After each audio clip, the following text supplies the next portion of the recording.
Hello everyone and welcome back to the second installment of my complete world conquest guide for the Timurid Mughals. In the last video I covered the opening moves all the way up until forming the Mughals. Now this is just the tip of the iceberg, so to say, and there are a lot more things that need to be covered in order to turn our fledgling Mughals into an unstoppable force of nature. In this video I will cover the estates, the economy and trade, early army composition, which missions and permanent claims to prioritize in India, what buildings to build and when, how to deal with coalitions and manage truces, dealing with the Russians, absolutism and the courting country disaster, and fighting the Ming and their tributaries in Southeast Asia. I hope you're strapped in and ready to go because this starts right now.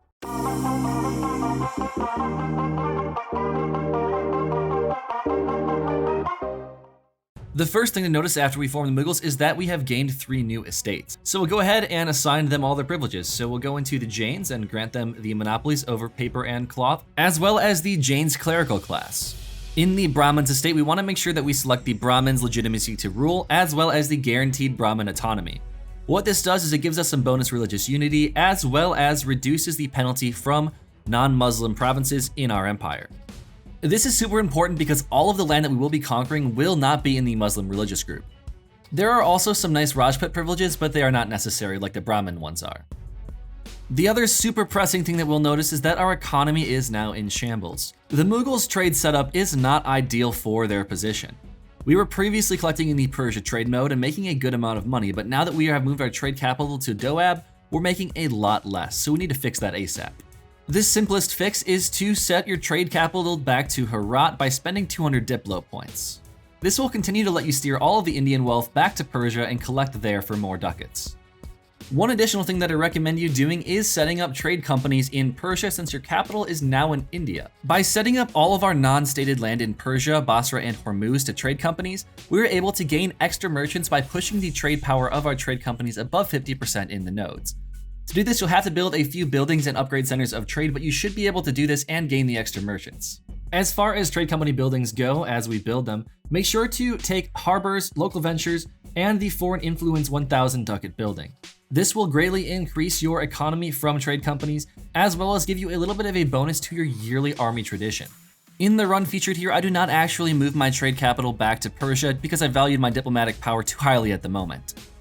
Instead, I just got the extra merchants and sent one to collect in Persia instead of actually moving the trade capital there. This causes you to make less money from trade, but I measured it out and the actual ducats that I would be gaining by actually moving the capital aren't that significant compared to if I just send an extra merchant here.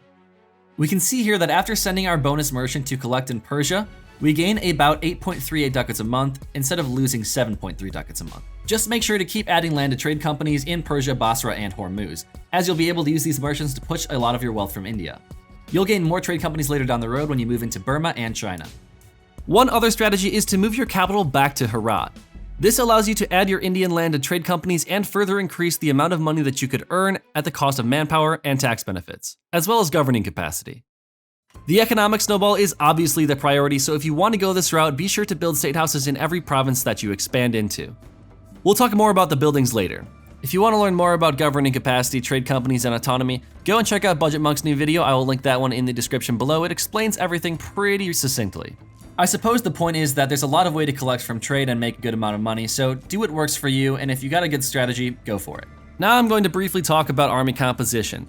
So before you get cannons and tech level 7 for your military tech, you're going to be running about 12 infantry, and since you have high cavalry combat ability, up to 8 cavalry in your stacks. That'll give you a nice sizable 20 stacks to roam around with and crush the enemy with your high power cav. Once you have cannons available, march around with 4 cannons in each of your stacks. Keep your cavalry infantry ratio at about the same level as you do right now, and when you want to expand your stacks, just add more cannons as you get more money to afford them. After about 1600, your stacks should look something like 16 infantry, 4 to 8 cav, and 10 cannons. Increase more cav to infantry if you feel like your stacks are weaker than they should be.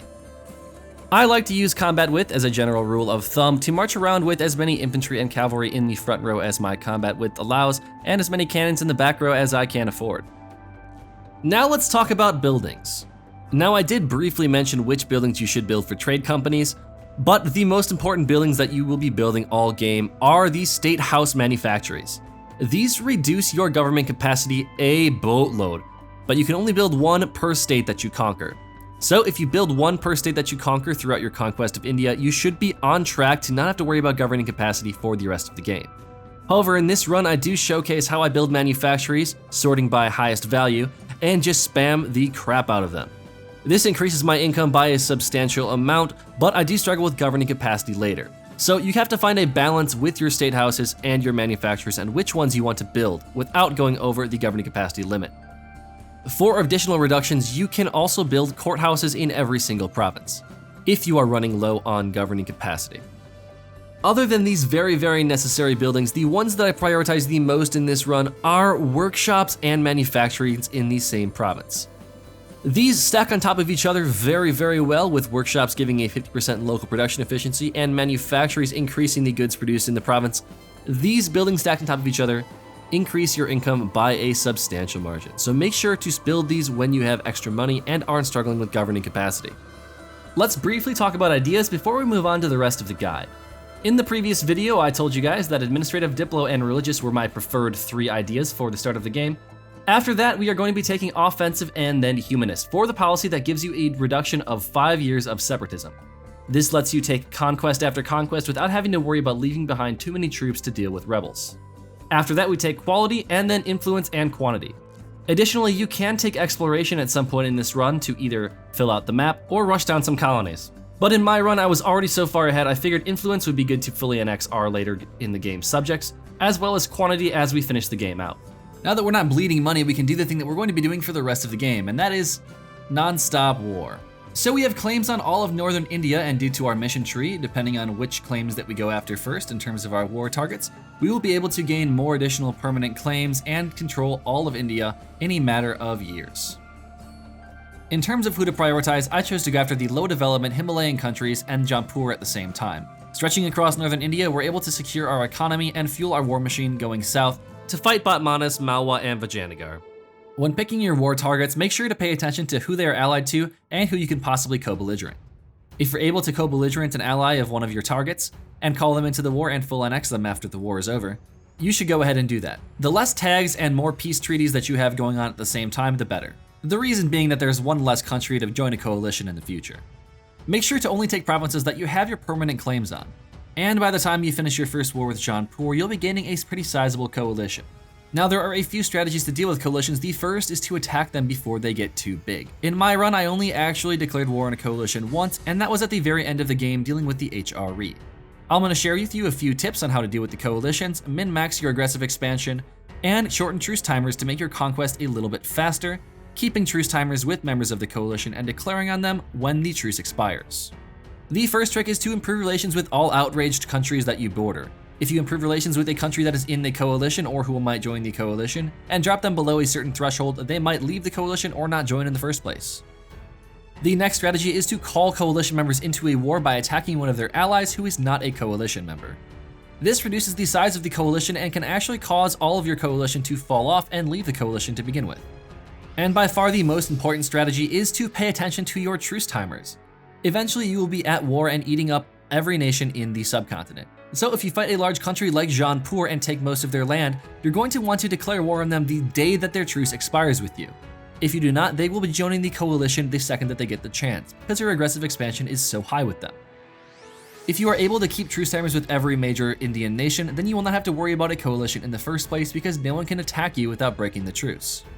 Lastly, what we can do if we get countries to the brink of leaving the coalition is we can restart the game. Restarting the game can sometimes make countries leave the coalition and let you conquest even faster. Another trick that we will be using is shortening truce timers. The minimum truce timer a country can have with you is 5 years. So if we declare war on a country like Jaunpur and then white peace their allies, that truce will be 5 years while our truce with Jaunpur will be around 15. So if we wait for the truce to expire with their ally and attack them again, Jaunpur will be called in. However, if we white peace Jaunpur after declaring this war, we'll be able to annex their ally and then shorten the truce timer with Jaunpur to 5 years, effectively reducing the truce by 5 years total. As a bonus tip, if you are struggling with manpower like I am here, take land acquisition. Depending on your number of subjects, you gain a bonus to your manpower as well as 5% additional core creation cost reduction. In our run here, we noticed that Sind is not in the coalition and they are allied to Malwa. Unfortunately for them, Uzbek will not join, and Malwa, being a member of the coalition, we'll leave the coalition when they enter in the war with us. We simply just peace out Malwa and take one province from Sind, saving the rest for later when we gain more permanent claims down there. One useful strategy that we used to carpet siege Malwa out of the war was selecting our units multiple times and hitting the S key repeatedly. This breaks the units into little tiny stacks. Then by selecting the units again and pressing the V key and then right-clicking on each individual province, we were able to send multiple stacks out to carpet siege in a minimal amount of time. We can see here that by getting Malwa out of the war and the coalition breaks into tiny little pieces, and now we're able to go to war with many of the countries we have claims on without having to worry about that firing. Our truce with Delhi ends and we declare war on them again. This brings in Bengal and Gujarat as well, but we're able to piece them out for money and war reps or white piece them to keep our truce timers short if they are our next targets. Additionally, during this time, one thing that we also did was look for countries that we could possibly peacefully vassalize. Because we're fighting so far away in India and mostly non-Muslim countries, our relationship with our small Muslim miners to our west is pretty high. If we're able to ally them, royal marry them, and get our relations up to above 190, we are able to peacefully vassalize them and even reconquest some of the land that they lose to their bigger neighbors. Being able to peace out countries like Gujarat here for money and war reps is very good for increasing our economy. If our economy is slacking by a little bit, make sure that we are stating up the rich Indian land in the north. We want to make sure that we have full stated Multan and a few other states to make sure that we finish a couple of our missions by having low autonomy in those provinces, as well as it is such wealthy land that stating it up is absolutely necessary. So go ahead and do that as long as you're not above your governing capacity. When colonialism spawns in 1500, make sure to level up your market town in Delhi as well as turn on encourage development in the state. Then spend some mana to gain colonialism in that province and turn on the advancement edict in all of the neighboring states just to make sure it spreads a little bit faster. When you can, go ahead and buy the institution and make sure that you're not spending too much of your mana on tech if you have not quite embraced the institution yet.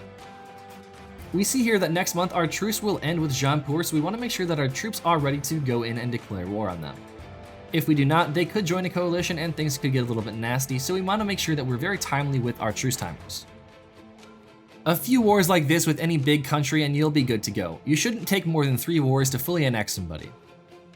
After we take the Gurd state from Malwa here, we're able to unlock a further portion of our mission tree.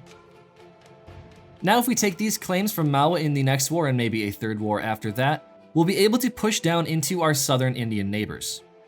After a quick war with Bengal, we've basically decimated the manpower and all of the economies of our neighboring Indian nations, and it's basically a cleanup show at this point. When the Age of Reformation rolls around, make sure to take the provincial war score cost versus other religions first from the list of age bonuses available. After basically beating every nation in at least one war, you see us taking apart Malwa and taking just provinces that will complete some missions for us so we can get more permanent claims. Remember that after stating up or adding Punjab to trade companies or states, you can also reduce autonomy in the provinces to get them below the 30% threshold to unlock the permanent claims over Sind. Remember that as you expand, build the manufactories that give you the most money, otherwise build state houses to decrease the governing capacity like we talked about. Here we finished the diplomatic tech group, allowing us to take our first diplomatic policy, giving us merc maintenance and additional diplomats. Because of our truces with the Indian nations, we are also spending our downtime taking more land in the Persia trade node and reconquesting some land for our vassals. Because we're not spending aggressive expansion in this part of the world, we have a lot to spare and can take a decent amount of land. Due to getting some claims on Nogai and having some downtime, we're going to take that land from them and try to snake up as close to Russia as possible. For our second age bonus, we take the 50% artillery cost. And here we're able to fully annex Sind to gain more control over the Gujarat trade node. We're also able to take Diplotech and complete a mission. Once you unlock the Tier 4 government reform, it is very important to take the Zabt system. This gives you a bonus 150 governing capacity, which is very good on its own, but it is also a required click to unlock the Viceroyalty of Deccan mission. Shortly after taking our government reform, we are able to peace out Bengal for a majority of their valuable land. This splits them into a few pieces and gives us some permanent claims on Orissa, as well as some slowly moving us towards Southeast Asia. I mentioned before that we attacked Nogai in order to get us closer to Muscovy. The reason being is that we wanted a border in order to fabricate some claims. Here we fabricated a few claims and used them as a casus belli to snake up and take the land bordering Siberia. This stops Muscovy once they form Russia from using Siberian frontiers to gain a whole bunch more power and land in Siberia. This makes our conquest a lot easier once we go into Europe, as well as stops us from having to fight an additional war or two. Just note that if you use this strategy, you have to attack them before they get admin tech level 10. Here you see that we take more land from Batmanas, but put ourselves at 120% overextension. This, unfortunately, gives us a chance to get the Separatist Sentiment event. If you do get this event, make sure that you do not click the button that gives you the unrest. Let the event time out on its own after several months. This is because you can only get this event if you do not currently have it popped up. So if you never click the event, you will get a lot less of these while you core up the land and reduce that overextension. You see here that I just move the event box down into the corner and play as normal. Don't be afraid to just take the provinces required for some missions. Here we take only 2 provinces from Bengal in a war, then declare a war for a single province. After we take the last required provinces from Malwa and Batmanas, we're able to take the mission across the Vindhyas. This gives us a boatload of permanent claims down in Vijayanagar and allows us to progress in our mission tree and bring us closer to the Viceroyalty of Deccan. During our final war with Batmanas, we were able to also attack Vijayanagar with the Holy War Casus Belli. This lets us take more land in the peace deal and lets us take land that we don't even have claims on for a reduced cost. After piecing both of these guys out, we complete 2 more missions. This gives us a huge bonus of 10% cavalry combat ability for the immediate future, as well as 1,000 ducats and 20 prestige, plus some more permanent claims. After one more war, we should be able to complete the Viceroyalty of Deccan mission. Here we are able to fully annex Bengal, and despite us not having all the permanent claims that we will get later, we decide to do it anyways just to eliminate the tag. Using a strategy mentioned before, we attack Ratanpur, which is Vijayanagar's ally. This calls Vijayanagar into the war, and we are able to white piece them out of it. This shortens their truce timer to 5 years from what it was before, which was about 15. We are able then to fully annex Ratanpur and go in and attack Vijayanagar once that truce expires. During this time, we are also going into Southeast Asia with the permanent claims that we get for finishing off Bengal. This allows us to attack countries with different religion than those that we have been attacking and spread our aggressive expansion a little bit further. Again, we are continuing to build manufactories in the high development provinces to gain as much production as possible. I'm not sure if I recommend this strategy, but in our run we were able to break our alliance with the Ottomans, and because Karaman has a lot of cores on them, we were able to reconquest and take a boatload of land from them. This war takes a good amount of time and makes our wars a little bit less efficient over in India, but we were able to siege down Anatolia anyways and take all of the land for our vassal. It kind of wrecked our manpower, but it is a good thing to have a stronger vassal and a weaker Ottomans overall. So if you are ahead on time and you are struggling for things to do, don't be afraid to go on and attack the Ottomans if you have vassals in the area or just in general. After one more war with Vijayanagar, we are able to finally take the Viceroyalty of Deccan mission. Now this bit is important, as mentioned before, make sure that you have the Zabt system government reform, but make sure that you do not click the first option or let the event time out. You must appoint a Viceroyalty of Deccan. This gives you a bonus 10% admin efficiency for the rest of the game and is one of the most broken modifiers that you can get. It may seem like a waste since you lose the cores on the land, but don't be afraid, that admin efficiency is 100% worth it, so click that button. It is important to keep in mind that in your wars with Vijayanagar, you should only take the land that gives you the provinces required for the Viceroyalty of Deccan mission. This is because Deccan gets a whole bunch of cores in Southeast India, and because your core cost is so darn cheap, and you have permanent claims on the land yourself, you are able to core this land up yourself at a much cheaper rate than you could Diplo annex it. Additionally, though I recommend you take the land yourself, you are able to reconquest the land for your vassal at a reduced cost of aggressive expansion. Otherwise, if you take a lot of land in the war, you can feed this land to Deccan because they have cores on it to reduce the overextension that you have below 100. Also in this clip, if you have a sharp eye, you'll notice that I broke my campaign save due to a multiplayer modded game that I am playing with some of my friends, so I had to redo all this part again. You'll see that I take more land here in the Burmese region, as well as I slowly move over to Mashasha, increasing my trade power flowing into the Persia trade node. After fixing my save file, as mentioned before, I am able to take another war with Vijayanagar. We are able to take a bunch more land, putting us over 100% overextension. However, we are able to give some of this land to Deccan because they have cores on it, reducing our overextension and allowing us to not get the Separatist Sentiment event, which is just really annoying. We see here that Ming has restored order after having an unguarded nomad frontier to their north due to a large Manchu. We see this as a now or never chance to attack Ming and fight them with low mandate. If you don't know, when Ming or an emperor of China has low mandate, their troops are extremely weak, We see that Russia will not join them in a war, and we immediately declare it because we need to fight them now or never, as I mentioned before. Here we are able to fully annex Lansong as well as progress into Ming China. You'll see here that they have an almost 30% penalty to their fire and shock damage received, and we are able to just wipe this units off the face of the earth. Though their stacks are a lot smaller, it's still a very big win for us. Also, because I wasn't paying attention, global trade spawned and it did not spawn in Persia. At around January 1600 and every January after that, global trade will spawn in the highest value trade node in the world. Persia can easily be this higher value trade node, just make sure to check in the ledger and don't make the mistake that I did and not pay attention. Here you'll see we take an offensive fight against Ming and we're able to stack wipe them without an issue. Shortly we'll be able to piece Ming out and we'll have effectively destroyed their mandate forever due to the devastation and their economy being in shambles. We're able to piece Ming out without going over 100% overextension. Instead we just take money and war reps from Ming and gain a whole bunch of ducats.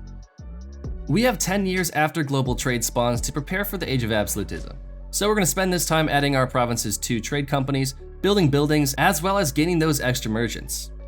At some point we turned Uzbek into a vassal and reconquested for them, but here you see that we go in on Tibet with our Deas Vault and take their land because we have some time on our hands. Here we are able to all but finish off Vijayanagar in a war, but unfortunately aren't able to fully annex them. Portugal is in a war with them, but we are able to take the land from Portugal or Vijayanagar if they survive later on.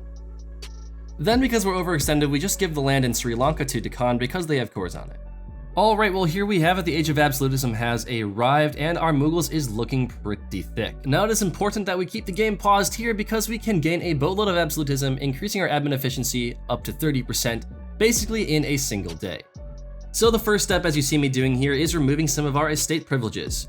Make sure that your estates are loyal because if you remove the privilege and they go below 30%, they can give you some penalties as well as spawn some rebels. Just focus on the ones with the highest absolutism penalties. Now our goal is to get our absolutism as high as possible. One strategy that some people use is to try and get their unrest high enough to spawn particularists. Fortunately for us, our overextension is high enough for us to have unrest and we can see particularists in our list of rebels. Now if we go and accept their demands, it increases the autonomy in 251 provinces. What this allows us to do then is go through and reduce the autonomy in all of the provinces that we have increased it in, which gives us more absolutism. If you are having trouble finding particularists or getting them to spawn, try a no CB war with a country that you have military access with. This will increase your war exhaustion by a high amount as well as your unrest, and bring your stability all the way to -3. Next, we just go over to our list of provinces with autonomy and spam out the decrease autonomy button. We're going to be doing this until we get to over 50 absolutism.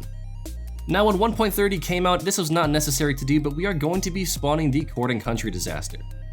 Unfortunately, due to a nerf to absolutism, it is highly recommended to spawn this disaster when going for a world conquest. The requirements for this disaster to fire is that we must be at war with a level of unrest plus 50 absolutism. So if we declare a truce break war against Vijayanagar here, we see that we meet the requirements for court and country, and the disaster will fire after a number of months. Now you can take one of two options when the disaster fires. I recommend taking attempt to negotiate with these frondeurs. The reasoning behind this is that this effect lasts until the end of the disaster, so a -1 national unrest can be pretty valuable to reducing the amount of rebels that spawn. Also, the additional autonomy decrease makes it so that you can take the decreased autonomy click a few more times in provinces you might otherwise not be able to. Now the reason we fire this event in the first place is that after the event ends in 10 years, if we have over 65 absolutism, our max absolutism will be increased by 20. Just be careful because if you are below 65 absolutism, you will only be gaining a +10 max absolutism, and if you are below 30, you will get a -10 max absolutism. That makes the whole purpose of this absolutely mute, so make sure that you get that absolutism from the events. You'll be getting a lot of events that increase your absolutism during the course of this disaster, so feel free to take some clicks that reduce the absolutism so that you don't spawn some rebels if you want to conserve your manpower. Here we'll see that we get an event that spawns some rebels in Herat and gives us absolutism. About 5 years or halfway through the disaster, the events that spawn rebels are less frequent. This allows you to go to war with some of the neighboring countries, even though your absolutism cap is not as high as it could be. Here you see that we see an opportunity to attack Ming because our truce has expired and we go in on them for a second time. During this time we are also taking our 5th idea group, which for us is humanist. The reason we take this in conjunction with offensive is due to the policy that I'll show you here. You gain an additional 5 years reduction to your separatism with this policy, plus 1 national unrest reduction as well. This, in conjunction with the already huge minus 10 years of separatism from the humanist idea set, makes our conquest absolutely a breeze in the future. We're able to piece Ming out for a lot of bordering provinces, plus a lot of forts and some claims that we've gotten from some events. We're also able to go in and basically fully annex Ayutthaya as well. They have a vassal, so if we full annex them, we will gain control of that vassal as well, so it saves us having to take 2 extra provinces. Just be careful in this part of the world, because you annex an overlord who has tributary subjects, you will gain those tributaries as well, and if you cancel those tributaries, you will gain a truce with that country, which will inhibit you from taking them in a separate war. As we continue to conquest in Southeast Asia, we will eventually fight a country that Ming has a tributary of. This will call Ming into the war as a non-co-belligerent because we have a truce with them, but we are able to piece them out super easily because they have low mandate. Basically, sitting on a single fort will make them want to white peace, which will shorten our truce timer with them substantially.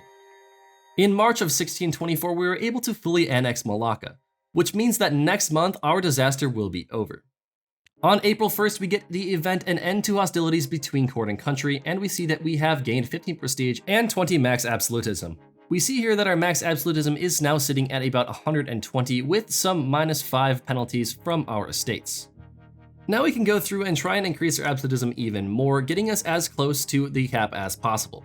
This will let us take even more land in wars and get us ready to fully conquest the globe. That will be covered in the next episode. I hope you guys got some value out of this guide in terms of entertainment, otherwise information. In the next episode, we will be covering the rest of the world conquest. And if you stick around to the end of that one, we will also be adding a pretty juicy time lapse. So be sure to be subscribed to this channel with notifications turned on if you want to be notified when that video goes live in about a week. And if you want to show some more support for the channel, I have links in the description for our pretty dope merch. We have the QB character in 6 different emotions on a variety of apparel, so go and check that out. And if you want to support the channel and have a means to do so, we also have a Patreon, so go and check the links in the description below for all of that good juicy information. And with all that being said, thank you guys for watching another Icepire EU4 guide, and as always, I'll see you next time.